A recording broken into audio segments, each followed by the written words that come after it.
Hello everyone and welcome back to another video. Today we're going to see how to get Excel on mobile. First thing first, tap the Play Store icon on your phone's home screen to your app drawer.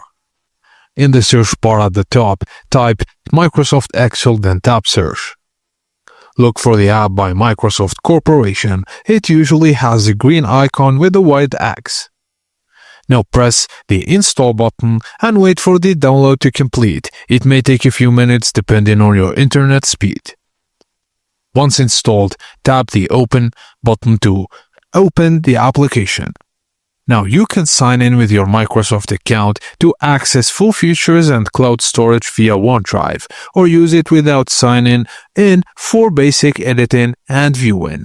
And by that, you've successfully downloaded Microsoft Excel app on your Android device and can now start creating or editing spreadsheets anywhere.